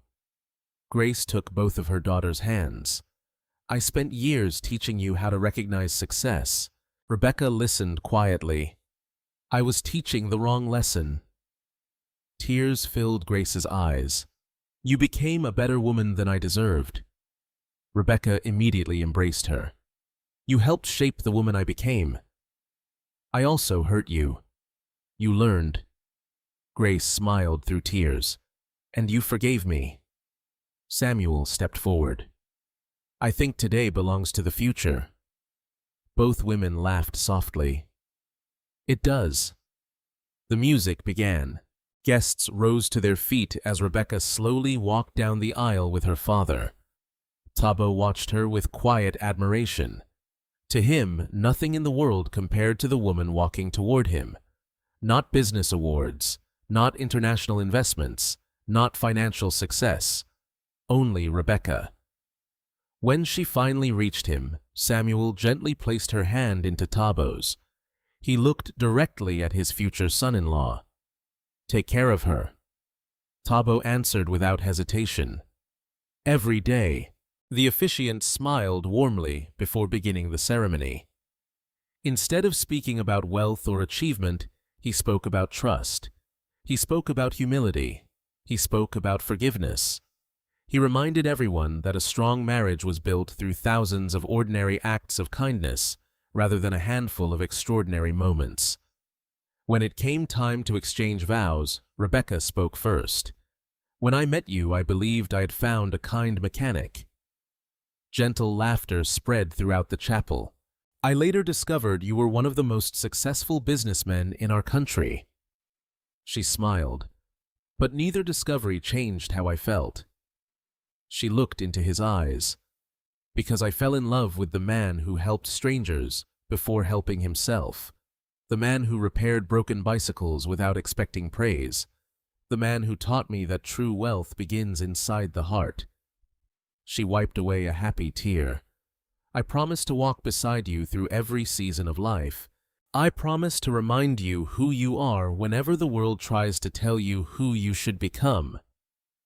And I promise never to stop believing in the man I met beneath the jacaranda tree." Thabo smiled before sharing his own vows. "You loved me before you knew my success. You defended me before you knew my name. You chose me when choosing me cost you comfort." He gently held both her hands. "I promise to honor that courage every day. I promise that no success will ever become more important than our family. I promise to continue serving others with you because kindness brought us together. And whenever life becomes difficult," he smiled warmly, "I'll remind us both to keep moving forward, just like an old bicycle." The chapel filled with laughter. The officiant smiled. "I now pronounce you husband and wife." Thabo and Rebecca shared their first kiss as husband and wife, while joyful applause echoed throughout the chapel. After the ceremony, everyone gathered outside for photographs. Children insisted on taking pictures beside the famous bicycle. Even Patrick Kumalo laughed while pretending to ring its small bell. Sifo approached the newly married couple carrying a neatly wrapped gift. "I wanted to thank both of you." Rebecca smiled. "For what?" "For teaching me something money never could." Thabo shook his hand warmly. "I think you already knew it. I just needed to see it." Later that afternoon, Thabo surprised the guests with one final announcement. He stepped onto a small platform beside Rebecca. "Today has given us more happiness than we could ever deserve." He looked around at the gathered families. "So, we'd like to share it." He announced that Dlamini Holdings and the Dlamini Education Foundation would jointly establish a nationwide scholarship program named the Rebecca and Thabo Promise. Its mission would be simple. No talented child would lose the chance to study simply because of poverty. The announcement received a standing ovation. Teachers cried. Parents embraced their children. Samuel looked proudly at his daughter. Grace quietly wiped away another tear. As the celebration continued into the evening, the sun slowly disappeared beyond the Johannesburg skyline. When most guests had gone home, Rebecca noticed Thabo standing beside his bicycle one last time. She walked over and smiled. "Ready to go home?" He nodded. "Our home." She laughed. "Our home." He looked at the bicycle thoughtfully. "This old thing changed my life." Rebecca gently rested her head on his shoulder. "No." She smiled. "It simply carried the right man to the right woman." Together they walked into the quiet evening, pushing the old bicycle side by side, leaving behind a story that would be remembered not because a billionaire arrived at a wedding on a bicycle, but because a woman recognized the value of his heart long before the world recognized the value of his name. No matter how much wealth a person possesses, it can never replace integrity, compassion, humility, and love. Money may attract attention, but character earns lasting respect. Rebecca saw beyond appearances and chose the man whose actions reflected genuine goodness, while Thabo proved that true greatness never needs to announce itself. Their journey reminds us to be slow in judgment, generous in forgiveness, and wise enough to value people for who they are rather than what they own. The greatest blessings often arrive in the simplest forms, and the strongest relationships are built on trust, kindness, and unwavering respect. If this story touched your heart, please share it with your family and friends. Let us know in the comments where you're watching from and what lessons stayed with you the most. Don't forget to like this video, subscribe to the channel, and turn on notifications so you never miss another inspiring story.